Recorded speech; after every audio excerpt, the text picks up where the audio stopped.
चित्रं परमं पवित्रं सीताकळत्रं नवमेघगात्रं कारुण्यपात्रं शतपत्रनेत्रं श्रीरामचन्द्रं सततं नमामि।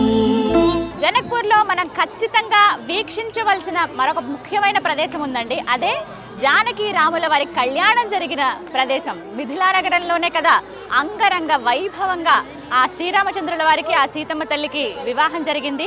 ఆ వివాహం జరిగినటువంటి ప్రదేశం ఆ కళ్యాణ మండపం దగ్గరికి ఇప్పుడు మనం వెళ్తున్నాం.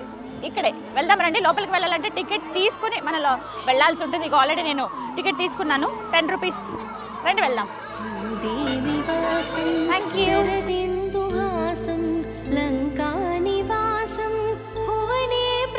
జనక మహారాజు వారి కోట పక్కనే ఉంటుందండి ఈ కళ్యాణ మండపం. ఇక్కడ మనకి కోట కనిపిస్తుంది కదా, అదే ప్రాంగణంలోనే ఆ గేట్ దగ్గర మనకి ఫస్టే కనిపిస్తుంది.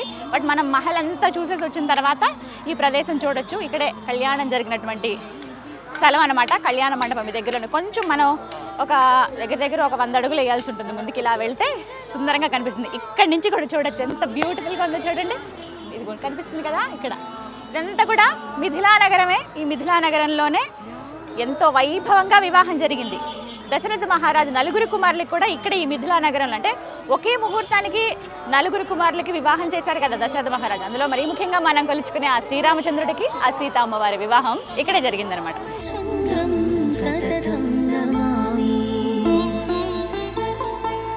వేదాంత జ్ఞానం సకలైశ్చమానం బ్రహ్మశ్రీ భరత్ శర్మ గారు మనతో పాటు ఉన్నారు. ఈ ప్రాంతం విశిష్టత తెలుసుకుందాం. ఇక్కడే ఎందుకు అసలు కళ్యాణం జరిగింది, మిథిలా నగరంలోనే కళ్యాణం జరిపించడానికి కారణాలు ఏమిటి ఆ సీతారాముల వారికి తెలుసుకుందాం. గురువు గారు, ఎంత ప్రత్యేకమైన స్థలం అండి. మామూలుగా కళ్యాణం జరిగే భద్రాచలమే మనం అత్యంత పుణ్యప్రదంగా భావిస్తాము. అక్కడ కూడా మిథిలా స్టేడియం అని పెడతారు, అక్కడే వివాహం జరుగుతుంది.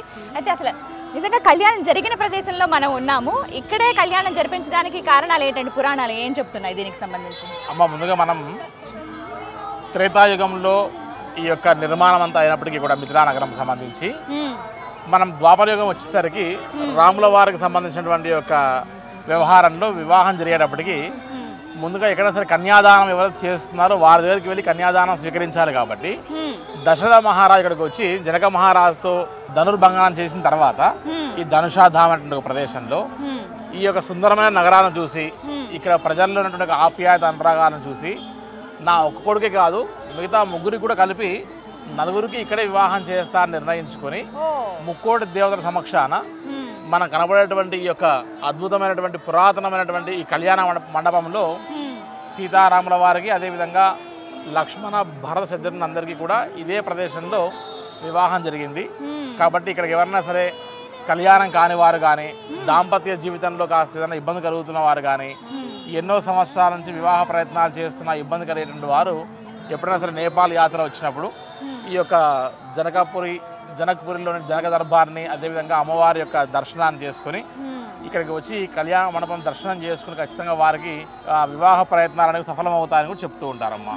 అదనమాట విశేషం. సకల దేవతలు ఆ సమయంలో ఇక్కడ ఉన్నారు కదా, వారిని ఆశీర్వదించేందుకు ఆ వివాహం చూడడమే ఒక కన్నుల పండుగ అండి నిజంగా. అంతటి అదృష్టం.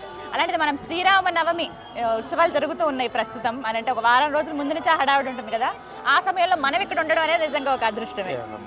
మొన్న మీరు చూసినట్టుగా అయోధ్య వెళ్తే కూడా ఇదే ప్రదేశం నుండి, అంటే రాముల వారికి అత్తగారిల్లు కాబట్టి ఈ ప్రదేశం నుండి స్వామివారికి రాముల వారికి సారెతో పాటు ముత్యాలు, తలంబ్రాలు, పుస్తే ఇవన్నీ కూడా ఈ ప్రదేశం నుండి ఈ జనకపురం నుండి అయోధ్యకి వెళ్ళడం కూడా మనం గమనించాము. ఎంత ఎక్కువ, చాలా విలువైన సారె పంపించారు అత్తగారు. రామాయణానికి జనకపురికి చాలా దగ్గర సంబంధం. ఇది కూడా మన భరత భూమి, మన భరత వర్షం, మన భరత ఖండమే కాబట్టి, మన జంబూ ద్వీపమే కాబట్టి. ఒకప్పుడు నేపాల్ కూడా మన హిందూ దేశమే కాబట్టి, ఇప్పటికీ కూడా అత్యధికమైన వారందరూ హిందువులే కాబట్టి ఇక్కడ మన యొక్క భారతదేశానికి చాలా దగ్గర సంబంధం ఈ యొక్క నేపాల్ దేశానికి ఉందని చెప్పొచ్చు. ఇంకా చాలా ది బెస్ట్ ఎక్స్పీరియన్స్ అండి ఇక్కడికి వచ్చిన తర్వాత. థ్యాంక్ యూ సో మచ్ అండి. జై శ్రీరామ్. జై సీతారాం. మందారమాలం వసనేరసాలం పూర్ణైర్విశాలం. ఇదే మండపంలో సీతారాముల వారికి, అలాగే లక్ష్మణ భరత శత్రుఘ్నులు వీరందరూ కూడా వివాహం జరిగింది ఇక్కడేనండి. ఇక్కడే చూడొచ్చు. రామాభిరామం నయనాభిరామం వదనాభిరామం సుగుణాభిరామం చిన్న చిన్న విగ్రహాల మధ్యలో ఉన్నాయి, సాలగ్రామాలు ఉన్నాయి. అలాగే చుట్టూ కూడా మనకి మిగతా విగ్రహాలన్నీ చూడొచ్చు. అలాగే మధ్యలో సీతారాముల వారు. ఇక్కడ అన్నీ కూడా మనం చూస్తూనే ఉంటాం కదా, పాలరాతితో ఉంటాయి విగ్రహాలన్నీ కూడా. నల్లటి శిలతో మనకి ఎక్కడా కనిపించవు, మొత్తం మార్బుల్ పాలరాతితోనే విగ్రహాలన్నీ ఉంటాయి. ఎంతటి పుణ్యస్థలం అండి. ఈ ప్రాంతంలో అడుగు పెట్టడమే నిజంగా అదృష్టంగా భావిస్తాను. అయోధ్య వెళ్ళినప్పుడు అనుకున్నాను నేను ఖచ్చితంగా, అంటే రామాయణానికి సంబంధించినవి ఇంకా అన్నీ చూస్తే బాగున్న అవకాశం నాకు సీతారామచంద్రుల వారు ఇస్తే బాగుంది అనుకున్నాను. ఏమో ఆయన దీవించారు. సీతమ్మ తల్లి పెరిగినటువంటి ఆ ప్రదేశం కావాలంటే ఆవిడ దొరికిన ప్రదేశం పెరిగినది. అలాగే స్వామివారి కళ్యాణం జరిగిన కళ్యాణ మండపం దగ్గర ఈ సమయంలో ఉన్నానంటే నాకు నిజంగా చాలా సంతోషంగా సంతృప్తిగా అనిపిస్తోంది మనసంతా కూడాను. ఇదే ప్రదేశంలో కళ్యాణం జరిగింది రామచంద్రుల వారికి, లక్ష్మణుల వారికి, భరతుల వారికి, శత్రుఘ్నుల వారికి. వీరు నలుగురికి కూడా ఇక్కడే కదా వివాహం చేశారు, మిథిలా నగరంలో. ఇదే కళ్యాణ మండపంలో సకల దేవతలు ఆ సమయంలో ఇక్కడే ఉన్నారు ఆ కళ్యాణాన్ని వీక్షించేందుకు. సీతారామ కళ్యాణం అంటే మనం ఎంత కన్నుల పండుగ, ఏ ఆలయంలో జరిగితేనే మన ఇంట్లో సంబరం, ఇది మన ఇంట్లో కళ్యాణం అని చెప్పి అంత వైభవంగా అంత ఘనంగా మనం, కొంతమంది అయితే వివాహాలు చేస్తారు ఆలయాల్లోకి వెళ్తారంటే మన వాళ్ళతో ఈ వివాహం అన్నట్టుగా చక్కగా తయారయ్యి అన్ని కార్యక్రమాలు ఏర్పాటు చేసుకుని మనం ఆ రోజు సెలవులు పెట్టుకుని వెళ్ళి వీక్షిస్తాం కదా, అంత ఘనంగా మనందరం చేసుకుంటాం. మనం తెలుగువారిగా మనందరికీ భద్రాచలంలో జరిగేటువంటి ఆ కళ్యాణం అంటే అందరికీ బాగా తెలుసు. మనం ఎప్పుడెప్పుడు చూద్దాం, ఆ సంవత్సరానికి ఒక్కసారి జరిగేటువంటి అద్భుత ఘట్టాన్ని వీక్షించేందుకు మనందరం కుతూహలంగా ఉంటాం. సంవత్సరానికి ఒక్కసారి జరిగేటువంటి ఆ అద్భుత ఘట్టాన్ని వీక్షించేందుకు ఎంతో కుతూహలంగా మనం ఆసక్తిగా ఎప్పుడెప్పుడు వస్తుందో అవకాశం అన్నట్టుగా వెళ్తాం. ముందు నుంచి టికెట్స్ అవి రిజర్వ్ చేసుకుని భద్రాచలం వెళ్ళి మిథిలా స్టేడియంలో జరిగేటువంటి ఆ కళ్యాణానికి. అసలు వివాహం జరిగినటువంటి ఈ మిథిలా నగరంలో ప్రస్తుతం మనం ఉన్నామండి. శ్రీరామనవమి ఉత్సవాలు జరుగుతున్న ఈ టైంలో ఇక్కడ ఉండడం అనేది నిజంగా నా అదృష్టంగా భావిస్తున్నాను.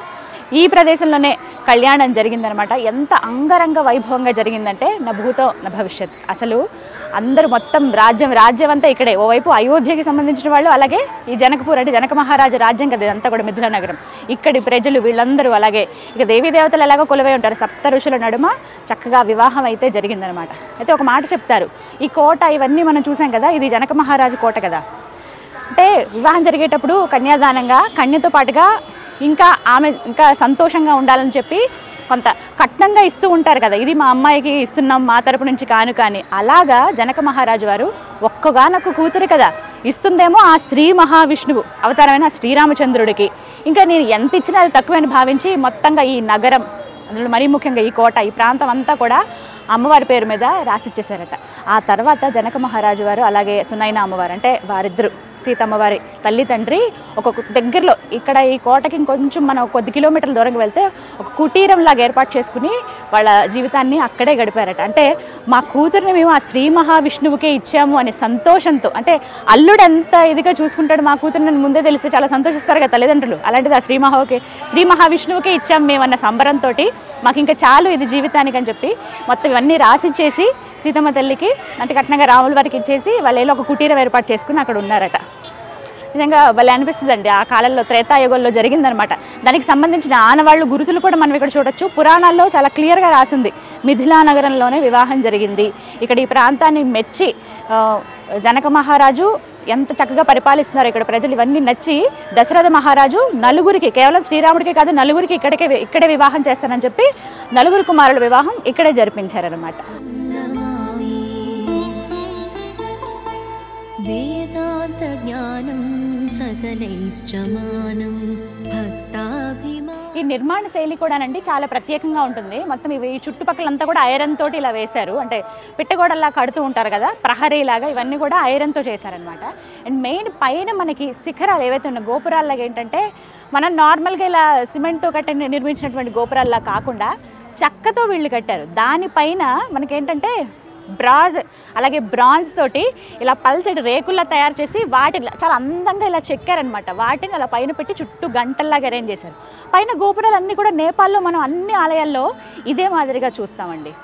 చూడండి ఇక్కడ నుంచి కనబడుతుంది, వుడ్ తోటి చేశారు కంప్లీట్గా. ఆ పైన ఈ లోహంతో కవర్ చేశారన్నమాట పల్చటి రేకుల్లాగా.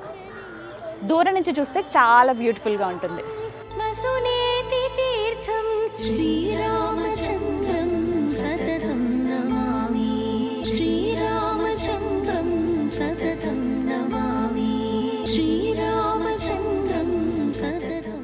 చూసారుగా సుమన్ టీవీలో ఎక్స్క్లూజివ్గా ఈ ముక్తినాథ్ యాత్రలో భాగంగా రెండవ రోజున మనం వీక్షించాం జనక్పూరిలో ప్రత్యేకించి జనక మహారాజు కోట, జానకి అమ్మవారి ఆలయంతో పాటుగా శ్రీ సీతారామచంద్రుల వారి కళ్యాణం జరిగినటువంటి కళ్యాణ మండపం. జై శ్రీరామ్.